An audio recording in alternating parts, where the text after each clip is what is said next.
Welcome to WordPress Basics, Module 8, Upgrading WordPress and Plugins. Okay, I want to thank you for sticking with this WordPress Basics class. We are at the final module, Module 8, and I just have some quick things to show you in this particular module about 1, upgrading WordPress, and 2, upgrading plugins. One of the things you will probably do, it may be a week-to-week basis, sometimes month-to-month, but if you're looking at the screen, really for the most of the time that I put this class together, I specifically left this yellow bar up at the top. Anytime you see this yellow bar where it says, for instance, right now it says WordPress 3.3.1 is available. Please update now. That's something you definitely would want to consider doing, because what happens is when WordPress does this, they go in and they fix any bugs in the system, or they will add new features. And if you want to see those new features, it's best to just keep up with the updates as much as possible. So what I'm going to do in a little bit is I'm going to upgrade WordPress. But before I do that, one of the things that I always do, if you remember in the module we did on plugins, I talked about how plugins are great, but they're also very important for you when it comes to upgrades, because when WordPress doesn't upgrade, the plugins also will do upgrades as well, because the person who does the programming may have to change something in the plugin to make sure it's still compatible with WordPress, the new version. So what I do before I actually go up here to update WordPress is I'll go over to the plugins area first and make sure those are updated. So notice right here it has a 3 and next to plugins on the tab. That means there are 3 plugins that need to be updated.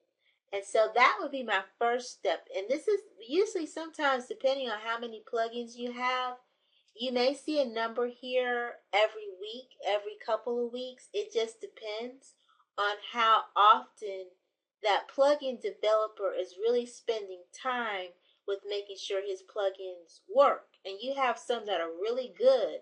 They really take the time to work out any bugs or any things that would be a security problem, which is great. So the first thing I'm going to do is I'm going to click on plugins. And as you can see, it's showing me my active plugins. Right now, I don't see any that need to be updated, but I have up here where it says update available. So I'm going to click on those. And as you can see, you can tell immediately what needs to be updated. You have, right now I have 3 that say they need to be updated. Now right now the 3 that need to be updated, I don't even have them activated. So if your plugins are asking for updates but you don't have them activated, you might can leave them alone for a while. It's really those that are in the active section that actively have things going on in the back end that you want to make sure those stay updated. But just so you can see an example, I'm going to go ahead and just update these. You can click on update automatically. It'll take you to another screen where you can click, and I'm not going to activate the plugin, but as you can see, it went through real quickly. it kind of removed the old version, installed the latest version, and then the plugin updated successful. So I'm going to go back to plugins.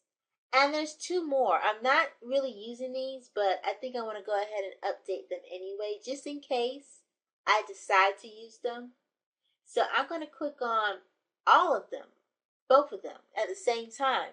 So you don't have to go through and click update automatically individually. You can, but if you want to do it all in one, just one click, you click this little check box to make sure all of them are checked. Go up to the bulk actions, and you can see if you scroll down it says update. So I'm going to click that and then press apply. And as you can see, it is updating those two plugins. That all happened in a matter of seconds, no problem. So I'm going to go back to plugins, and right now everything is updated. Everything is either active or inactive. So we're good to go. So now what I want to do is I actually want to update my version of WordPress. Everything behind the scenes has been updated, and it should match up pretty well with the new version. So I'm going to click on this bar that says please update now, and it'll take you to a section.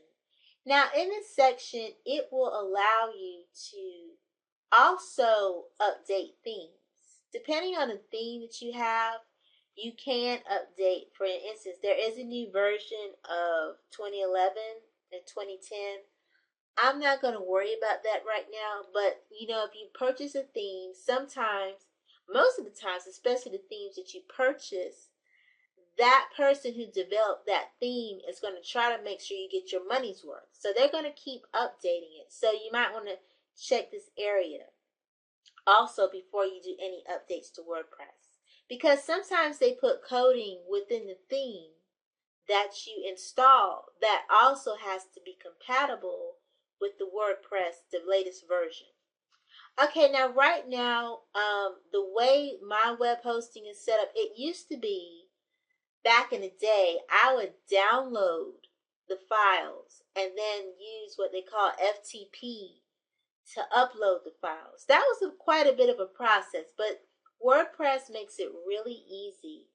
All you have to do is just click update now, and as you can see the screen, it is, wow, welcome to WordPress 3.3.1. That's all you have to do.